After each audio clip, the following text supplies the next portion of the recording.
या कोशम कोश মানে আমাদের অনাদি জন্মের যে কর্মগ্রন্থি আছে, যে কর্মের কারণে আমরা নতুন নতুন কর্মে নিযুক্ত হচ্ছি, আমাদের প্রেরণা দিচ্ছে কে? আমাদের কর্ম।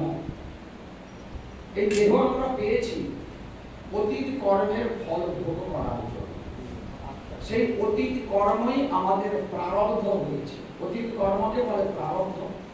অতীত কর্ম প্রারব্ধ তৈরি করে, প্রারব্ধ স্বভাব তৈরি করে। আমাদের স্বভাব তৈরি হয়েছে কোথা থেকে? প্রারব্ধ থেকে। প্রারব্ধ তৈরি হয়েছে কোথা থেকে? কর্ম থেকে, অতীত কর্ম। এবারে সেই কর্মের কারণে আমরা সেই কর্মের ফল ভোগ করার উপযুক্ত দেহ পেয়েছি। সেই রকম কর্ম ছিল তাই আমরা এই দেহ পেয়েছি। এই দেহ পেয়েও সবাই একরকম পরিস্থিতি পাইনি, বিভিন্ন পরিস্থিতিতে পৌঁছেছি। আবার অন্যান্য দেহধারীরা, পশু পাখি পতঙ্গ, তারা তাদের কর্মফল অনুযায়ী ভোগ দেহ পেয়েছে।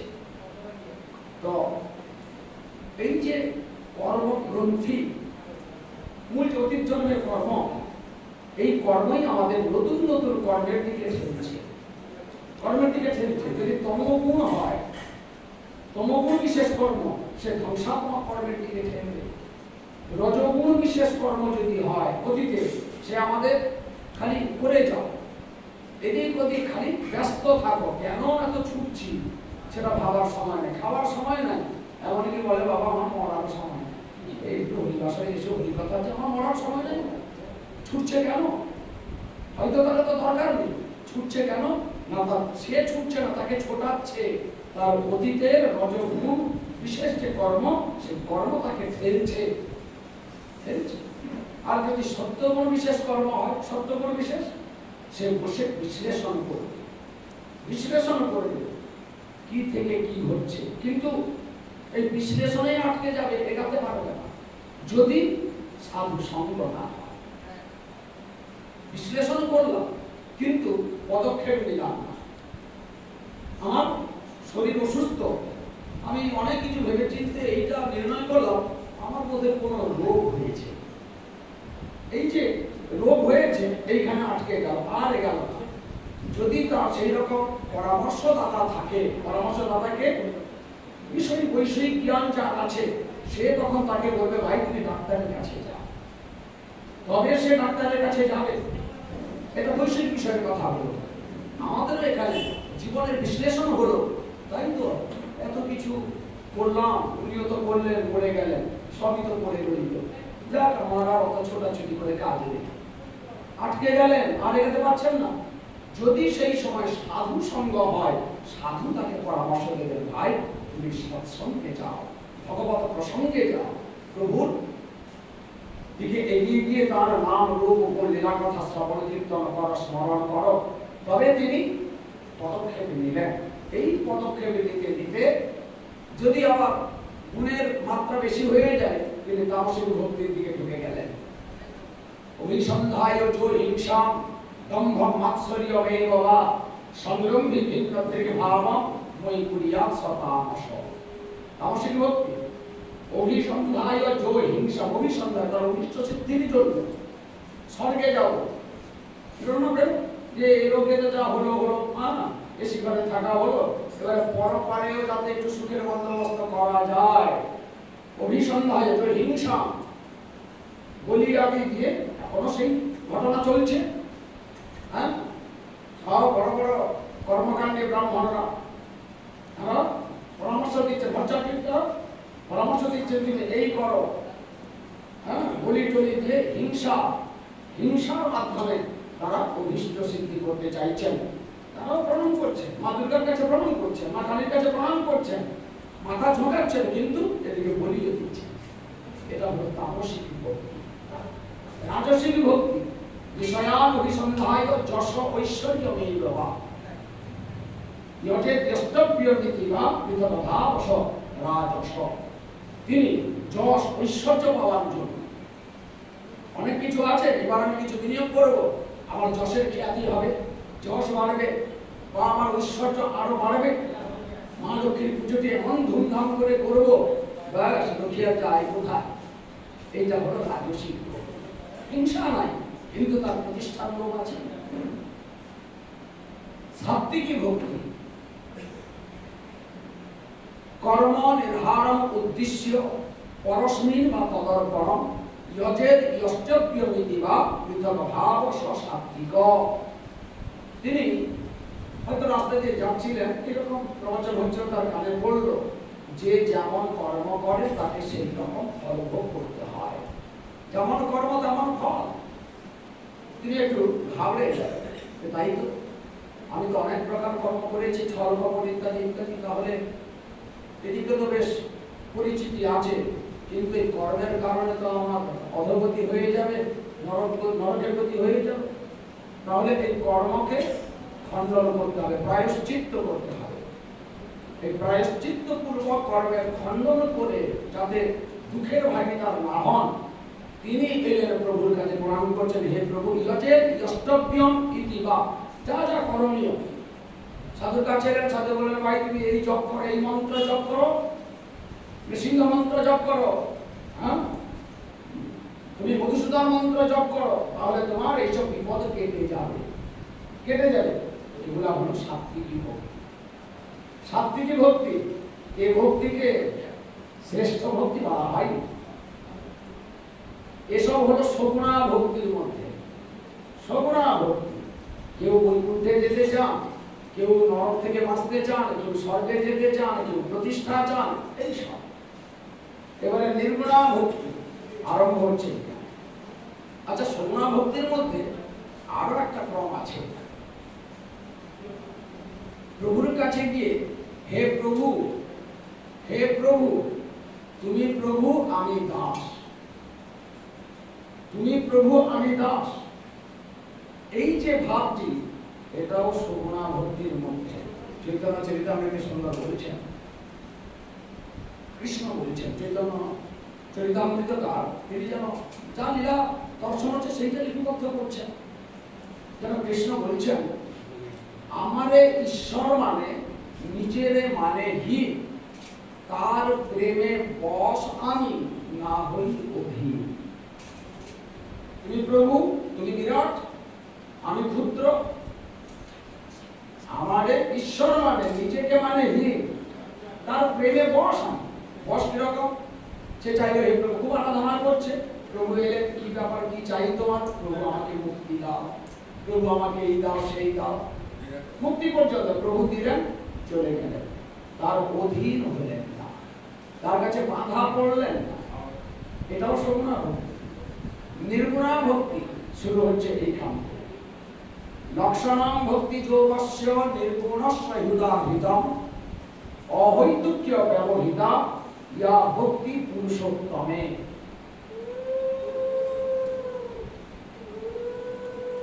নির্গুণ ভক্তি যোগের স্বভাবই হল অহৈতুক্য প্রতিহতা, ইয়া ভক্তি পুরুষোত্তম। পুরুষোত্তম ভগবানের প্রতি যে ভক্তি অহৈতুকী, অব্যবহৃত, কোনো কারণ থাকবে না, কোনো অভীষ্ট প্রাপ্তির ঘটনা থাকবে না, উদ্দেশ্য থাকবে না, অব্যবহৃত, বাধা দিলেও মানবে না, বাধা দিলেও মানবে না। এইভাবে যে প্রভুর প্রতি ভক্তি, এইখান থেকে নির্গুণা ভক্তি আরম্ভ হলো।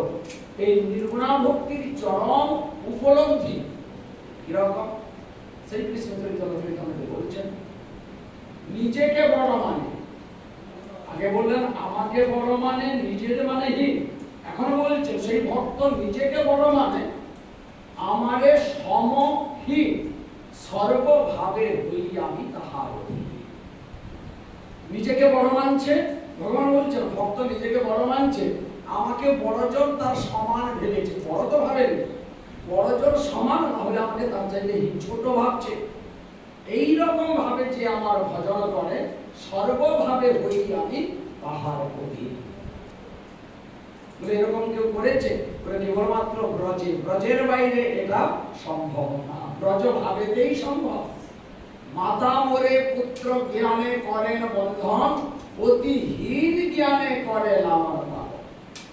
মা ভাবছেন হীন মানে ছোট, আমি খাইয়ে না দিলে খেতে পারে না, ঘুম পাড়িয়ে না দিলে ঘুমাতেও পারে না, আঙুল ধরে না হাঁটালে হাঁটতে পারে না। অতিহীন জ্ঞানে করেন লালন পালন, নির্ভেজাল পুত্র জ্ঞানে মাতা মোরে পুত্র জ্ঞানে করেন বন্ধন। দিতে দিলেন আমাদের নাম করে গেল।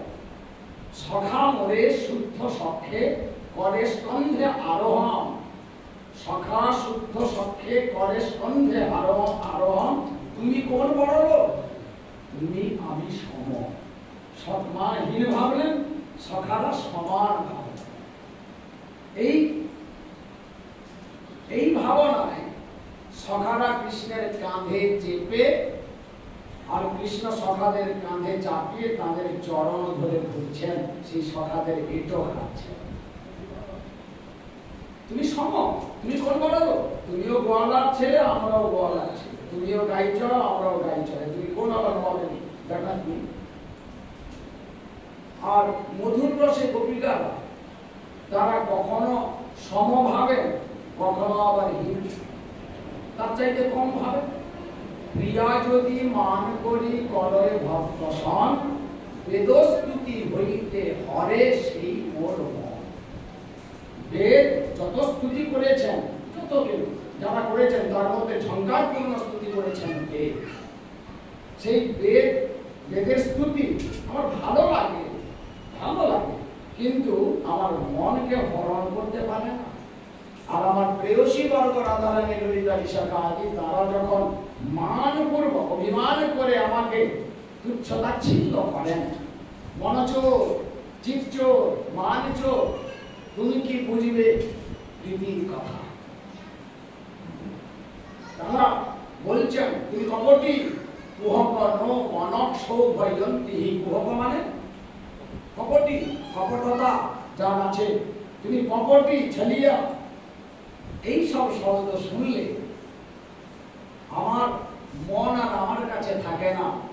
এই রকম ভাবে ব্রজ ভাবে যারা আমার ভজন করেন, এইটাই হলো শ্রেষ্ঠা ভক্তি, ভাগবতী ভক্তি। এই ভক্তি আমাকে পরতন্ত্র বানিয়ে দেয়। আমি তাদের বশ হয়ে যাই, অধীর হয়ে যাই, তাদের থেকে আর দূরে যেতে পারি না। এই কথা। তো সেই ব্রজ ভাবের মধ্যে যার যেই ভাব সেই উত্তম, তবু তটস্থ বিচারে কিছু হয় তার প্রাপ্তিতে সমান, কম বেশি নয়, কিন্তু আস্বাদনে কিছু কম বেশি আছে। আস্বাদন ব্রজে বহু রকমের ভাব আছে সৃষ্টিতে, সংসার, কিন্তু ব্রজে সব ভাব এসে তিনটি ধারাতে মিশে গেছে। এই সব ভাব তিনটি ধারা হয়ে ব্রজে বয়ে চলেছে। এক হলো বাৎসল্য ধারা, এক সখ্য ধারা, এক মধুর ধারা, চতুর্থ ধারা। এর মধ্যে দাস্য, শান্ত, হাস্য, করুণ, বিভীষিকা, বীর সব রস আছে। প্রাপ্তি সমান, তারতম্য কোথায়? আস্বাদনের অধিক মধুর রসে। গোপিকা বর্গে আনুগত্যে, রাধারানী আদির আনুগত্যে। কেন যে ভাবে রাখেন, আমরা তো সেই ভাবের ভান্ডারী নই, ভাবের অধিকারী নই। যদি আমাদের দয়া করে দেন তবে আমরা সেই ভাব পেতে পারব। এই ভাব তপস্যা করে পাওয়া যায় না, কিছু করে পাওয়া যায় না। আমি বইতে লেখা আছে, সে শাস্ত্র বলি আর যাই বলি, পুস্তক দেখলাম এইভাবে এইরকম করতে হয়। তুমি ভগবান, ভগবান কবে খেয়েছেন? ভগবানকে খাওয়াবো, ভগবান কবে খেয়েছেন? ভগবানকে খাওয়ানোর অধিকারী আমরা। আমাদের কাছে যিনি আসেন তিনি ভগবান, কিন্তু ভগবান রূপে আমাদের কাছে আসতে পারেন না। ভগবান কোটি সূর্য সমপ্রভ। ভগবানের দুটি দিক আছে, একটা হলো স্বভাব বিশিষ্ট দিক আর একটা প্রভাব বিশিষ্ট দিক। প্রভাব বিশিষ্ট দিক নিয়ে যদি আমাদের দিকে আসেন আমরা সইতে পারবো না। সূর্য আমাদের থেকে কত দূরে, সেই সূর্যের তেজ, এক সূর্যের তেজ আমরা দেখতে পারি না, সইতে পারি না। সূর্যের দিকে তাকালে চোখ ছোট হয়ে যায়, বেশিক্ষণ তাকালে চোখ দিয়ে জল ঝরে ঝাপসা হয়ে যায়। আর এইরকম কোটি সূর্যের তেজ যান, অনন্ত ব্রহ্মাণ্ডে অনন্ত সূর্যকে যিনি তেজ দিয়েছেন, সেই তেজপুঞ্জ, তেজ সমান যদি আমাদের কাছে এসে পৌঁছান, আমরা চলে যাব না কিনা ভগবানকে খাওয়াবো। ভগবানের সঙ্গে কে সম্বন্ধ বাঁধিয়েছে? সম্বন্ধ হয় সমানে সমানে। ভগবানকে নারায়ণ, ভগবান বিষ্ণু, ভগবান বাসুদেব। আচ্ছা, নারায়ণ বিষ্ণু আমরা তো ঘরে দেখেছি, কি বলি নারায়ণ পুজো, ঘরে নারায়ণ পূজা হবে, বিষ্ণু পূজা হবে, নারায়ণ সেবা বলি। ব্রাহ্মণ আসলে নারায়ণ সেবা করবেন না নারায়ণ পুজো করবেন? পুজো করবেন। ভগবান সেবা হবে যদি সম্বন্ধ থাকে, তবে সম্বন্ধ নাই। তিনি ভগবান বৃহত্তম, আমি ক্ষুদ্রতম জীব। এখানে হয় পুজো, দুর্গা পূজা, কালী পূজা, নারায়ণ পূজা, বিষ্ণু পূজা। আর গোবিন্দ পূজা বলা হয় না, গোপাল পূজা বলা হয় না, কি গোবিন্দ সেবা। কেন না ইনি হলেন স্বভাব বিশিষ্ট। স্বভাব বিশিষ্টের সঙ্গে আমাদের সম্বন্ধ হয়। বিষ্ণু নারায়ণের সঙ্গে আমরা কোনো সম্বন্ধ পাতাইনি, কেউ তাকে স্বামী, ছেলে, বন্ধু বলছেন, কিন্তু গোবিন্দের সঙ্গে আমাদের সম্বন্ধ স্বভাব বিশিষ্ট আর প্রভাব বিশিষ্ট। প্রভাবে যে তিনি অনন্ত ব্রহ্মাণ্ডকে সৃষ্টি করছেন, অনন্ত ব্রহ্মাণ্ডকে পালন করছেন, সংহার করছেন। প্রভাবে তাকে আসতে হয় না, আসতে হয় না প্রভাবে। এখানে যদি কোনো গন্ডগোল হয়, রাষ্ট্রপতি শাসন জারি হয়ে গেল, ধরেন আচ্ছা রাষ্ট্রপতি এখানে এলেন না, তিনিও আমাদের দেখলেন না, আমরাও তাকে দেখলেন না, কিন্তু এখানে তার প্রভাব কার্যকর হয়ে গেল। এই যে রাষ্ট্রপতি শাসন, এই শাসনটা কি না তার প্রভাব।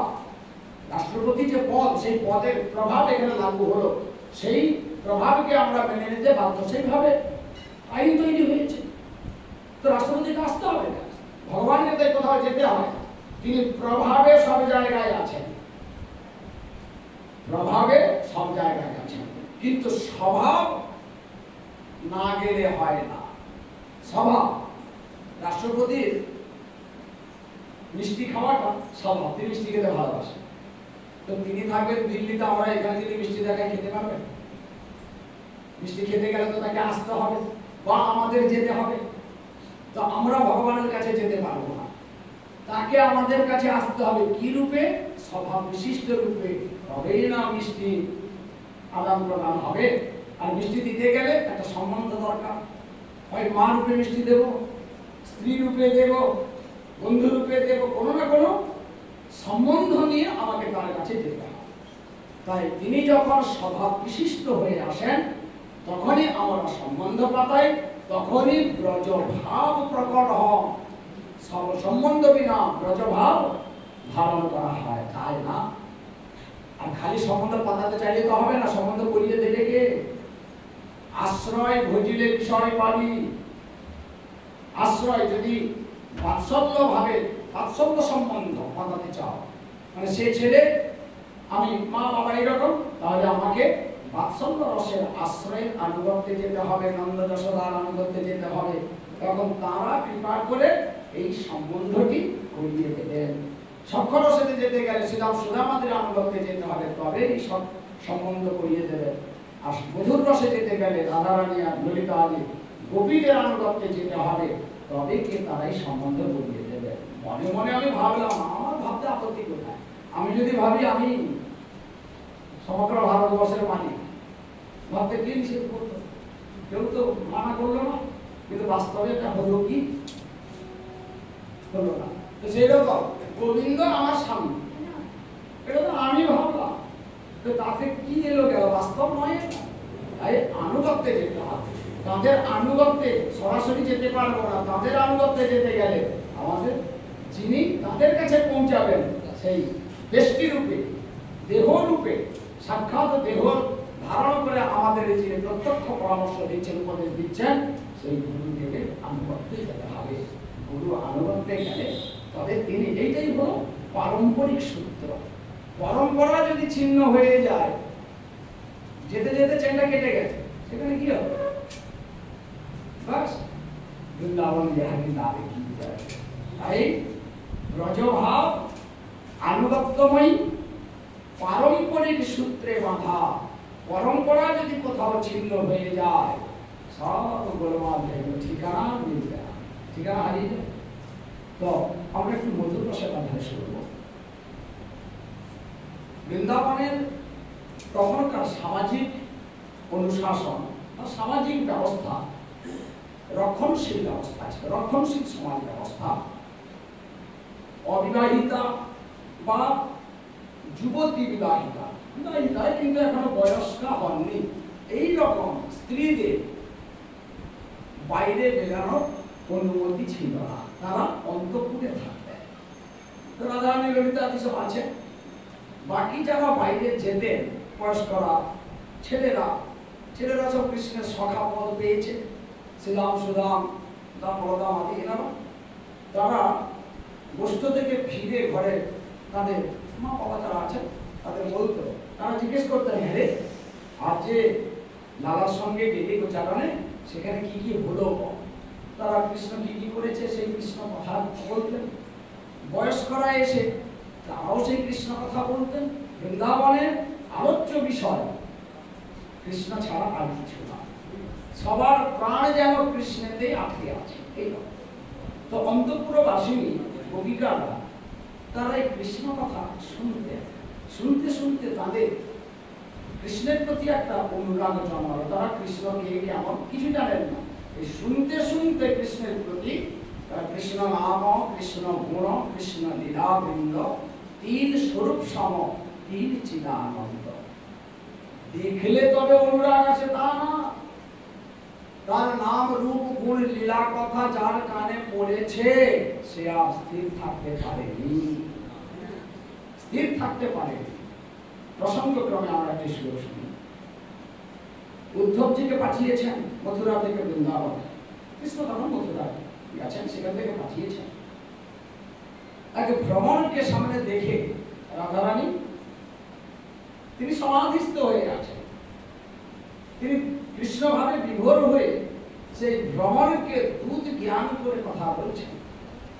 ভ্রমণ গীত নামে যা ভাগবতের প্রসিদ্ধ শ্লোক আছে, যদনুচরিত লীলা কর্ণ পীয়ূষ বিপ্রূর সকৃদন বিধূত দ্বন্দ্ব ধর্মা বিনষ্টা সপদি গৃহ কুটুম্বম দীনমুৎসৃজ্য দীনা বহব ইহ বিহঙ্গা ভিক্ষুচরিয়াম চরন্তি। যদনুচরিত লীলা, যদ অনুচরিত লীলা, যদ মানে এখানে কৃষ্ণ যার প্রতিষ্ঠিত লীলা কথা, অনুচরিত মানে তিনি যা ঘটিয়েছেন সেই কথাই, জীব যা করে তাকে বলে কর্ম, প্রভু যা করেন তাকে বলে লীলা। তাই ব্রজে কৃষ্ণ যা করেছেন সেই কথা লীলা কথা, যদনুচরিত লীলা। কর্ণ পীয়ূষ বিপ্রুট, বিপ্রুট মানে কণা, কণা মাত্র যদি কারোর কর্ণরন্ধ্রে প্রবেশ করে থাকে সেই হয়ে গেল কি লীলামৃত, কথামৃত কি না পীয়ূষ অমৃত। তার লীলামৃতের কণা মাত্র যদি কারোর কানে পড়ে থাকে, সক্রিয় বারবার নয়, সক্রিয় মানে একবার, ক্ষণেকের জন্য, একবার ক্ষণেকের জন্য, যে একবার অনেক সময় ধরে না, মুহূর্তের জন্য যদি পড়ে থাকে, বিধূত দ্বন্দ্ব ধর্মা বিনষ্টা।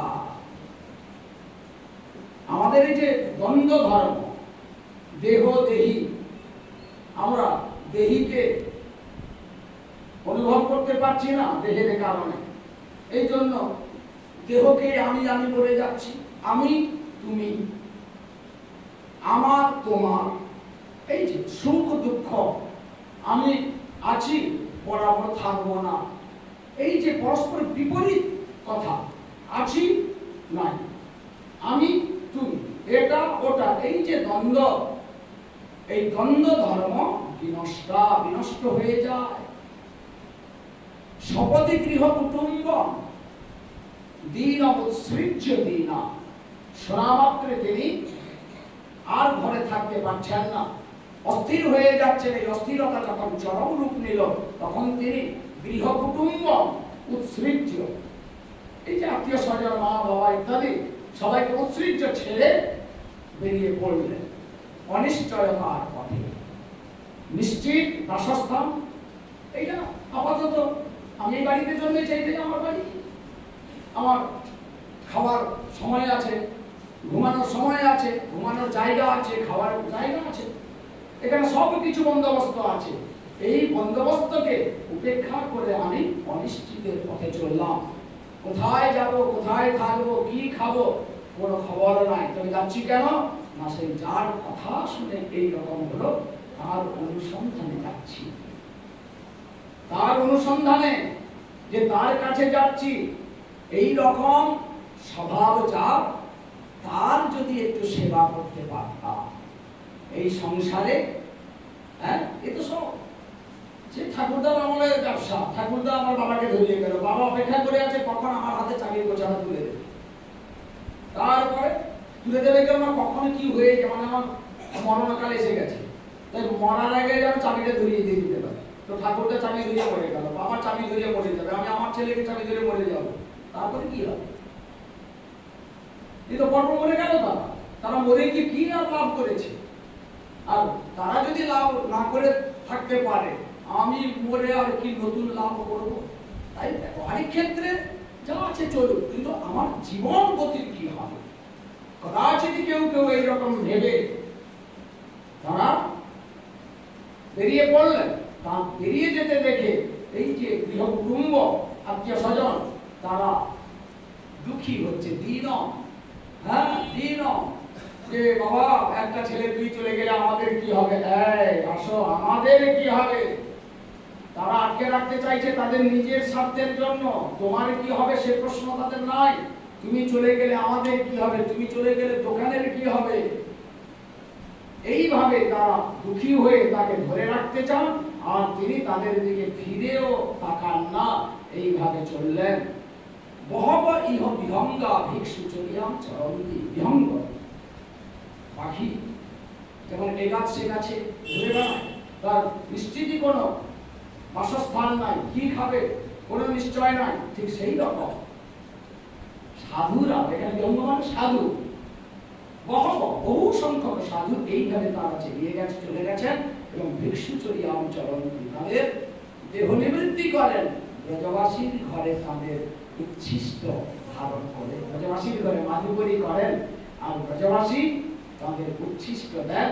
তাদের উচ্ছিষ্ট পেতে পেতে ব্রজ ধুলিতে গড়াগড়ি দিতে দিতে, আর প্রভুর চরণে এই প্রার্থনা, আশ্রয়ের কাছে প্রার্থনা, হে রাধারানী একটু কৃপা করো, একটু গোবিন্দ সেবার ব্যবস্থা করে দাও। এইরকম ভাবে তারা ব্রজে দিন কাটাতে কাটাতে একদিন রাধারানীর কৃপায় বিষয় পেয়ে গেলেন, জীবন ধন্য হলো। বৃন্দাবন বিহারী লাল কি জয়। তো এই গোপিকারা সব ভাইদের মুখ থেকে, মা বাবাদের মুখ থেকে কৃষ্ণ কথা শুনতে শুনতে তাদের মধ্যে কৃষ্ণের প্রতি একটি অনুরাগ জন্মাল। সেই অনুরাগ থেকে তাদের বাসনা এলো, কে এই কৃষ্ণ যার এইরকম কথা শুনছি, যে দেখতে কি রকম হতে পারে। কথা শুনে আমরা যেরকম একটা আন্দাজ করি, কল্পনা করি, তারাও বিভিন্ন ভাবে কল্পনা করছেন। শেষে বললেন না, একটু দেখতে হবে। যখন দেখার বলবতী ইচ্ছা জাগলো, তখন পরিণাম দাতা তো প্রভু, কৃপাময় কৃপা বিগ্রহ তো প্রকাশ করেছেন। এই জন্যই অনুগ্রহায় ভূতানাম মানুষম দেবম আস্থিত ভজতে তাদৃশী ক্রীড়া ইয়া শ্রুত্বা তৎপর ভাবে। মানুষ দেহ আস্থিত, তিনি প্রভু নিত্য, প্রভুর ধাম নিত্য, প্রভুর বিগ্রহ নিত্য, প্রভুর লীলা নিত্য, কিন্তু এই নিত্য বিবিধ, প্রকট এবং অপ্রকট। সূর্য এখন অপ্রকট কিন্তু অনিত্য, তিনি নষ্ট হয়ে যাননি, আছেন। যতদিন ব্রহ্মাণ্ড আছে ততদিন সূর্য আছে, তাই ইনাকে অখণ্ড নিত্য বলা যাবে না। কিন্তু প্রভু ব্রহ্মাণ্ড থাকুক চাই না থাকুক, তিনি বরাবর ছিলেন, আছেন, থাকবেন। যেমনটি ছিলেন তেমনটি আছেন, তেমনটি থাকবেন। আচ্ছা, আমরা রোজ সূর্যকে দেখছি, এতদিন আমরা তো এই ক বছরের মধ্যে কিরকম সব হয়ে গেল। হ্যাঁ, 10 বছর বয়সের একটা ছেলে, আমরা তাকে দেখেছি সেই 3-4 বছর আগে। হঠাৎ দেখি, কি বাবা তোমার তো কম বুঝিয়ে গেল গো, আগে কম ছিল না, ছোটখাটো ছিল। এই ক বছরের মধ্যে দেখে আমরা বলি বাবা এত পরিবর্তন। আচ্ছা, সূর্যকে আমরা ছোট থেকে দেখছি, কোনো পরিবর্তন হয়েছে? অপরিবর্তনীয়। তাই যতদিন ব্রহ্মাণ্ড আছে ততদিন তিনি যেমনটি আছেন তেমনটি থাকবেন, যেমনটি ছিলেন তেমনটি আছেন তেমন থাকবেন। ব্রহ্মাণ্ড অপ্রকটে গেল, সূর্য চলে গেল, কিন্তু প্রভু তিনি অনাদিকাল ধরে নিত্য বরাবর যেমনটি ছিলেন তেমনটি আছেন তেমনটি থাকবেন। সেই বিগ্রহ প্রকটে যখন আসে, প্রকট লীলা যখন প্রকট করেন, তখন সবাই দেখতে পায় সূর্যকে দেখার মতো। আবার যখন অন্তরালে যান, আড়ালে যান, এই আড়ালে যাওয়ার নাম হলো অপ্রকট লীলা। আড়ালে গেছে, তখন সবাই দেখতে পায় না, কেউ কেউ পায়। বিশেষ জনকে প্রভু বিশেষ কৃপা করেন। অত্যাপিহ লীলা করে গোরা রায়, কোন কোন ভাগ্যবানে দেখিবারে। আচ্ছা, তখন নবদ্বীপে, তখন হয়ে নবদ্বীপে, তারপর লীলা চলে গেলেন। নবদ্বীপে যখন আছে, নবদ্বীপবাসী দেখছে, সবাই সবাই দেখছে, দুষ্ট শিষ্ট সবাই। নবদ্বীপ থেকে যখন লীলাচলে গেলেন, তখন নবদ্বীপে লীলা প্রকট করে লীলাচলে প্রকট করলেন। তখন নবদ্বীপে সবাই দেখতে পাচ্ছে না। যারা নীলাচলে গেল রথযাত্রার আগে, অদ্বৈত প্রভু, রাঘব পণ্ডিত, ইনাদের নেতৃত্বে রথের আগে গৌড় মণ্ডল থেকে ভক্তরা যেতেন। যারা গেলেন তারা দর্শন পেলেন, ইনারা বিশেষ জন। কিন্তু আবার নবদ্বীপবাসী দর্শন পেলেন না, কেননা নবদ্বীপে তখন অপ্রকট লীলা। আচ্ছা, যখন প্রভু এই ব্রহ্মাণ্ড থেকে অপ্রকটে গেলেন, তখন কি নবদ্বীপ কি লীলাচল কেউ পাবে না। বিশেষ অনুরক্ত জন যারা, তাদের প্রতি প্রভুর বিশেষ কৃপা হয়। সেই বিশেষ অনুরক্ত জনরাই প্রভুর লীলা দর্শন করার সুযোগ পান, এখনো পাচ্ছেন। বৃন্দাবন লীলা যায়। এই কৃপা করার জন্যই তিনি মানুষম দেহ আস্থিত, খালি নরবেশ নয়, নর আবেশ। সেই তিনি বৃন্দাবনে, মথুরায়, দ্বারকায় কৃষ্ণ মথুরায় প্রকট হয়ে বাবা বসুদেবের মাথায় করে গোকুলে এলেন। আবার বৃন্দাবন থেকে অক্রুরজির সাথে মথুরা গেলেন, সেখান থেকে দ্বারকা গেলেন। একই রূপ, রূপ আছে বৃন্দাবনে, রূপের সঙ্গে তার স্বভাব আছে। এরকম নরবেশ, নর আবেশ, ভাবটাও মানুষের ভাব। যে মথুরা গেলেন, তখন নরবেশ আছে, কিন্তু নর আবেশ নেই, আবেশে বদল হয়ে গেছে। তখন তিনি ভগবান আবেশে এসে গেছেন। ভক্তের যে রকম ভাব, প্রভু সেই রকম। প্রভু কেমন? ভক্ত যেমন প্রভু তেমন। ভক্তের চপাত্ত রূপায় পরমাত্মা নমস্তুতে। ভক্তের ইচ্ছা অনুযায়ী তিনি বিগ্রহ প্রকাশ করেন। যে যথা মাম প্রপদ্যন্তে তাং তথৈব ভজাম্যহম। আমাকে যে যেভাবে ভজে, আমিও তাকে ঠিক সেইভাবেই ভজি। তো মথুরায় গেলে জ্ঞান মিশ্রা ভক্তি, শ্রবণা ভক্তি, জ্ঞান মিশ্রা কিরকম? যুগপৎ, একই সঙ্গে দুই ভাব আছে, ভগবান এবং সম্বন্ধ। এও একটু বিচিত্র। কোথাও নারায়ণের প্রতি আমাদের নির্ভেজাল ভগবান ভাব, সম্বন্ধ নাই। কিন্তু মথুরায় জ্ঞান মিশ্রা কখনো ভগবান, কখনো ছেলে বসুদেব দেবকী, তাদের সামনে চতুর্ভুজ রূপে প্রকট হয়েছেন কংসের কারাগারে। তারা স্তুতি করেছেন ভাবে। তো ভগবান আবার যখন তাদের মধ্যে স্নেহ জাগে, অপত্য স্নেহ, পুত্র স্নেহ জেগে ওঠে, তখন তাদের ভগবান ভাবটা একটু নিচে চলে যায়, নিচে চলে যায়, পুত্র ভাবটা উপরে আসে। আবার কখনো পুত্র ভাব নিচে চলে যায়, ভগবান ভাব উপরে আসে। এই দুই ভাব, এইটাই কৃষ্ণ বলে এলেন। যখন কংসের কারাগার থেকে গোকুলে আসছেন, তখন মা বাবাকে বলছেন, যুবাম মাম পুত্র ভাবেন ব্রহ্ম ভাবেন চাষকৃত চিন্তয়ন্তৌ কৃত স্নেহ ইয়াসেথে মদগতি পরাম। যুবা, আপনারা মা আমার দুই ভাবে ভজন করুন, পুত্র ভাবেন চ ব্রহ্ম ভাবেন। ব্রহ্ম মানে এখানে ঈশ্বর। পুত্র ভাব রাখুন, ভগবান ভাব রাখুন। এইভাবে ভজন করতে করতে আপনারা আপনাদের জায়গায় পৌঁছাবে। সেই গোলক, এই যে সচ্চিদানন্দ ক্ষেত্র, বৈকুণ্ঠ, গোলক, মথুরা, সব সব মন্ডল আছে। পৃথিবীতে যা প্রকট হয়েছে একে বলা হয় ভৌম লীলা, ভৌম লীলাকে। কিন্তু জগৎটা তো প্রপঞ্চকে, প্রাপঞ্চিক ভূমি, এটা গুণময়। এখান থেকে চতুর্দশ লোক বিশিষ্ট ব্রহ্মাণ্ড, কেন গোপীদের কথার কাছে যেতে গেলে এইগুলা একটু আবরণ না খুঁজলে দুম করে গোপীদের ভাবকে ধরা যাবে। চতুর্দশ লোক বিশিষ্ট ব্রহ্মাণ্ড, 14টি লোক আছে। আমরা আছি নিচ থেকে গুনলে 8 নম্বর লোকে। আমাদের তলায় আছে 7টা, অতল, বিতল, সুতল, মহাতল, তলাতল, রসাতল, পাতাল। 1 নম্বরে পাতাল, রসাতল, তলাতল, মহাতল, বিতল, সুতল, অতল। আমাদের হলো 8 নম্বর ভূলোক। ভূলোক বা পৃথ্বীলোক, মহিলোক, কর্মলোক, মর্তলোক, অনেক নাম। আর 9 নম্বরে হলো ভূগর্ভলোক বা অন্তরিক্ষ লোক। 10 নম্বরে হলো স্বর্গলোক, স্বর্গলোক, দেবতাদের স্থান। 11তে জনলোক, মহরলোক, তপলোক, সত্যলোক। 14 হয়ে গেল।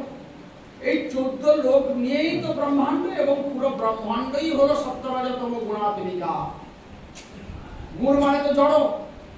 এই জড় ক্ষেত্রে প্রভু যখন লীলা প্রকাশ করেন, তখন প্রাপঞ্চিক ক্ষেত্রে অপ্রাপঞ্চিক লীলা প্রকট হলো। তাহলে প্রকট হওয়ার আগে কোথায় ছিল? যেখানে বরাবর আছে সেইটাকে বলা হয় নিত্যধাম, সচ্চিদানন্দ ধাম। সেই সচ্চিদানন্দ ক্ষেত্রে, যেরকম এটা মন্দির প্রাঙ্গণ, সামনে ওখানে কি না গর্ভগৃহে যেখানে বিগ্রহ আছে, এটা হলো সেই মন্দিরের নাট মন্দির, এটা হলো রসুই ঘর, এটা ভান্ডার ঘর, সবই তো সেই মন্দির। মন্দির, মন্দিরের বাইরে রসুই ঘর, ভান্ডার ঘর এসব না। ঠিক সেই রকম সচ্চিদানন্দ ক্ষেত্রে এক একটা প্রকোষ্ঠ, এক একটা রুম মাত্র। সেটা কিরকম না, এইটা হলো গোলক বৃন্দাবন, এইটা হলো বৈকুণ্ঠ, এইটা হলো মথুরা, হ্যাঁ, এইটা হলো দ্বারকা। যখন যে লীলার প্রকাশের দরকার হয়, যেরকম সূর্য উঠেছে দিনের বেলা, মেঘ জমেছে আকাশে, মেঘ ঢেকে রাখলো, সেই রকম মেঘ জমেনি, হালকা মেঘ জমেছে, তাই কিছু সূর্য দেখা যাচ্ছে, কিছু দেখা যাচ্ছে না। আবার পুরো যখন মেঘ ঝিরে দিল, অন্ধকার হয়ে গেল দিনের বেলা, তখন সূর্য একদম অদর্শন হয়ে গেল। যখন প্রভু লীলা প্রকাশ করেন, কিঞ্চিত প্রকাশ করেন, প্রপঞ্চ ক্ষেত্র মানে এখানে গুণরূপী মেঘ আছে, গুণরূপী মেঘ আছে, কিঞ্চিত প্রকাশ হয়। আর যখন অপ্রকট হয় তখন পুরো মেঘ জমে যায়, আর সেটা দর্শন হয় না। এই জন্য প্রভু যখন এই প্রাপঞ্চিক ক্ষেত্রে অপ্রাপঞ্চিক লীলা প্রকট করেন, অর্থাৎ জড় ক্ষেত্রে সচ্চিদানন্দ লীলা প্রকট করেন, সেই সচ্চিদানন্দ লীলাতেও কিছু দোষ থাকে। নতুন শোনা যাচ্ছে কেন প্রভুর লীলাতেও দোষ? হ্যাঁ, আচ্ছা, প্রভু সচ্চিদানন্দ, প্রভুর মা বাবা সচ্চিদানন্দ, মা দেবকী সচ্চিদানন্দ, তার গর্ভ সচ্চিদানন্দ।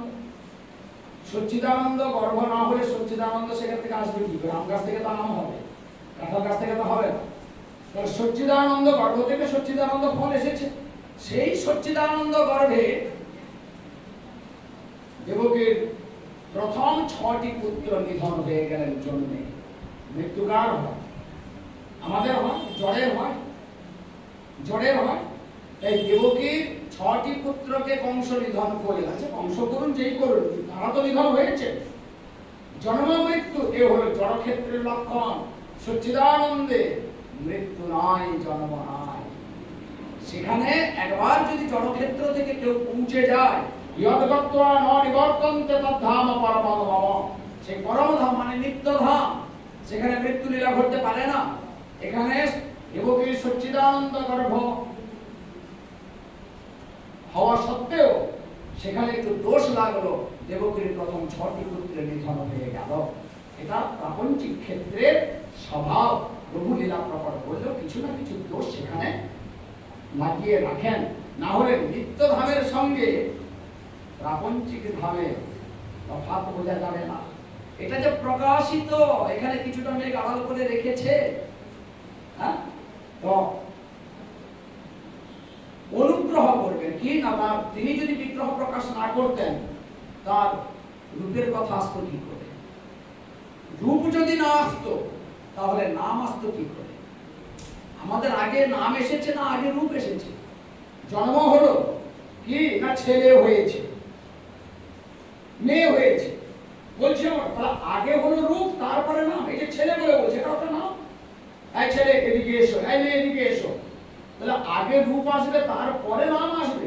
তাহলে প্রভুর যদি রূপ না আসে, রূপ যদি প্রকাশ না হয়, তাহলে রূপের কথা আমরা পাবো না। রূপ না এলে নাম আসবে না, নাম পাবো না। এই নাম রূপ, নাম রূপের সমষ্টিকে বলে দেহ। দেহের থেকে কি হয়? চেষ্টা হয়। জীবের দেহের চেষ্টাকে বলে কর্ম, প্রভুর চেষ্টাকে বলে লীলা। তাহলে রূপ না থাকলে লীলারও কোনো কথা থাকতো না। তাহলে এই নাম রূপ এবং লীলামৃত পান করাবেন বলে, এই লীলামৃত, নামামৃত, রূপামৃত কৃপা কণা দেবেন বলেই তিনি মানুষম দেহম আস্থিত, এইটাই তো কৃপা করেছেন। আবার নতুন করে কি কৃপা করবেন? তিনি কৃপা ভাণ্ডটি রেখেছেন, বসিয়ে দিয়েছেন, আসো কৃপা খাও, কৃপা নাও, আমরা খালি বলছি হে প্রভু কৃপা করো। প্রভু বলে কৃপাটা আমরা কি করবো? পাগল, পাগলের সামনে খাবার রাখা আছে, সে বোঝে না এটা খাবার, সেখানে যাকে পায় হাত দিতে খাবার দিল, সে জানে না এটা খাদ্য বলে খেলা। আমরা সেই রকম পাগল। প্রভু কৃপা রেখেছেন, প্রভুর নামামৃত পান করো, রূপামৃত রূপমাধুরী পান করো, আর গুণামৃত লীলামৃত পান করো, দেখবে তোমার মধ্যে পাত্রটি কৃপাতে পূর্ণ হয়ে যাচ্ছে। তুমি পান করবে না খালি দাও দাও প্রভু কৃপা করো, মহারাজ কৃপা করুন, খালি সবাইকে কৃপা করুন। সব পাগল, পাগলা গামে আছে আমাদের বৃন্দাবন বিহারী নাম। আমার এখানে বলছেন, শ্লোকে ধরিয়ে দিচ্ছেন, ভজতে তাদৃশী ক্রীড়া। তিনি কৃপা ভাণ্ডটি রাখলেন। এইটাকে কিভাবে তুমি ধারণ করবে না? ভজতে তাদৃশী ক্রীড়া। তিনি যে ক্রীড়ারূপী লীলা করলেন, তাকে যদি তুমি শ্রবণ কীর্তন স্মরণ রূপী ভজন করো, সেবন করো, যত যত শ্রবণ কীর্তন স্মরণ হবে তত তত তুমি কৃপা পাত্র, কৃপা পুষ্ট হয়ে যাবে। তাও যদি না হয়, ইয়া শ্রুত্বা তৎপরও হবে, খালি তার কথা শুনেই দাও, শুনেই দাও। এই শুনতে শুনতে, কেন না প্রভু সচ্চিদানন্দ, তার নাম রূপ গুণ লীলা কথাও সচ্চিদানন্দ। তিনি কথারূপে জীবের হৃদয়ে এসে অনাদি জন্মের দুর্বাসনাকে স্বচ্ছ করে দেবেন, পরিষ্কার করে দেবেন। বৃন্দাবন বিহারী লাল। তো গোপীরা যে শুনলেন, তাদের মধ্যে প্রভু এই কথারূপে প্রবিষ্ট হয়ে, যেহেতু তিনি সচ্চিদানন্দ, আচ্ছা এই যে কথারূপে যান, লোক ভাগবতের কথা কপিল ভগবান বলেছেন মাকে ভক্তি যোগের উপদেশ দিতে গিয়ে, সতাং প্রসঙ্গান মম বীর্য সংবিদ ভবন্তি হৃতিকর নরসায়না কথা তজ্জোষণাদা স্বপবর্গ বর্তমনি শ্রদ্ধারতির ভক্তিরনুক্রমিষ্যতি। শতাং প্রসঙ্গাৎ মম বীর্য সংবিদ কথা হৃতিকর্ণ রসায়নম ভবন্তি। আমি যেমন বীর্য সংবিদ মানে শক্তি সমন্বিত, বীর্য মানে সামর্থ্য, আমি যেমন সর্বসমর্থবান, আমার কথাও সেই রকম সর্বসমর্থবান। এই কথারূপে আমি তোমার কাছে সরাসরি যেতে পারবো না। কথারূপে তোমার কাছে আমাকে কে নিয়ে যাবেন? সাধু নিয়ে যাবেন। আমার কথার রূপকে আমি নিয়ে যাই না, আমি গেলে আমার রূপকে নিয়ে যেতে পারি। আমি গেলাম, তোমার সামনে দাঁড়ালাম, তুমি আমার রূপটা দেখলে, তাহলে আমার রূপকে তোমার সামনে কে নিয়ে গেল? আমি নিয়ে গেলাম। কিন্তু আমার কথাকে কে নিয়ে যাবে? সাধু। আমার কথাকে আমি নিয়ে যেতে পারবো না, তাই সাধুর কাছে গেলে আমার কথা পাবে। শতাং প্রসঙ্গা, প্রকৃষ্ট রূপে যদি সাধু সঙ্গ করো, সেই সাধু সঙ্গ থেকে প্রকৃষ্ট সঙ্গ হইতে আমার এই সর্ব সমর্থবান কথামৃত তুমি পাবে। সাধু তার হৃদয়ে প্রীতি ভরে আমাকে লালন পালন করছেন, সংরক্ষণ করছেন। তিনি ভক্ত গোষ্ঠী দেখলে আর স্থির থাকতে পারেন না, তার কৃত্যাস্পদকে তিনি একটু ঘষা মাজা করেন। আচ্ছা, মা ছেলেকে যত আদর করে, হ্যাঁ, চান করিয়ে দেয়, তার ছেলের কি ক্ষয় হয়ে যায় না? চান করাচ্ছে, মাখাচ্ছে, হ্যাঁ, সবার মাখাচ্ছে, ক্ষয় হয় না, বরং আরো তার ছেলের শুশ্রূষা হয়, ছেলের প্রতি তার নিবিড়তা বাড়ে। সাধুও তেমনি তার হৃদয়ে রাখা প্রভুরূপী স্নেহের প্রীতির বস্তুকে তিনি এই পরিচর্যা করেন কি দিয়ে? শ্রবণ কীর্তন স্মরণ দিয়ে। মা যেমন ছেলেকে কাপড় পরায়, চান করায়, খাওয়ায়, এটা হলো ছেলের পরিচর্যা। সাধু প্রভুর পরিচর্যা কিরকম করেন? না শ্রবণ কীর্তন স্মরণ দিয়ে।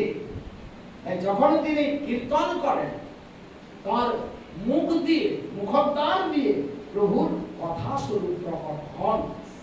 এই কথা শ্রোতার কর্ণরন্ধ্র হয়ে তার হৃদয়ে যান।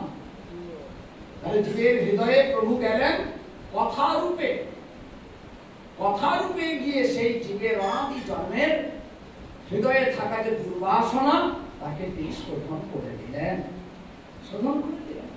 তদ্যোষণা আশু অপবর্গ বর্তমানে। এই একবার দুবার শুনতে, সেই কথা তো শুনেছি, আর বারবার কি শুনবো বলে না, বারবার শুনতে হবে সেই কথা। যত যত শ্রবণ কীর্তন করবে, তত তত আশু অতি শীঘ্র অপবর্গ বর্তমানে। তুমি অপবর্গ থেকে দূরে সরে যাবে। অপবর্গ কি? ধর্ম, অর্থ, কাম, মোক্ষ, যে আমাদের পায়ে বেড়ি করিয়ে রেখেছে। প্রভুর কাছে যাওয়ার বাধা স্বরূপ হলো ধর্ম, অর্থ, কাম, মোক্ষ, এটা অপবর্গ বলে। ধর্ম কি? বিভিন্ন শাস্ত্রে উপদেশ দেওয়া হয়েছে, সব উপদেশ সবার জন্য না। এর কিছু ভালো, অনেক থাকা না থাকার চাইতে কিছু থাকা ভালো। তাই একজন কুপথে আছে, কুপথে, তার ধর্ম অধর্ম কোনো বোধ নাই, তাকে বলা হচ্ছে বাবা তুমি এই কাজ করো, এইটা হলো ধর্ম, এইটা হলো অধর্ম। তাকে অধর্ম পথ থেকে সরানোর জন্য বলা হচ্ছে না। যে অধর্ম পথে নাই তার জন্য ধর্ম উপদেশ না, ধর্ম মানে এই জন্যই তো ছল কপট, হ্যাঁ, জালিয়াতি করে চালিয়ে দিলে। এসি ঘরে থাকলে এসি গাড়ি দিয়ে ঘুরবে, তারপরে ম্যানেজ করে নিয়ে জেল যাত্রা থেকে রক্ষা পেলে। এদিকে তো করে দিলে, মরার পরে কি হবে, সেখানে কিভাবে ম্যানেজ করবে? সেখানে তো কর্মের ফল তোমাকে ভোগ করতে হবে, সেখানে ম্যানেজ করার কেউ নেই। বা সুতরাং ওখানে যাতে সেই রকম কষ্টের ভাগিদার না হোক, কিছু ধর্ম অর্জন করো। এই ধর্ম থেকে পুণ্য, পুণ্য কি না, কিছু দান ধ্যান করো, হ্যাঁ, তীর্থে যাও, ডুব মারো, একটু সাধু সেবা দাও। যদি কিছু অর্জন হয় এবং এই দুঃখ যদি কিছুটা কমে, তাহলে সে কুকর্ম করেছে বলে তাকে এরকম উপদেশ দেওয়া হচ্ছে, অন্যের জন্য না। ধর্ম, অর্থ, অর্থ মানে প্রয়োজন, এটা সংস্কৃত শব্দ তো, প্রয়োজন।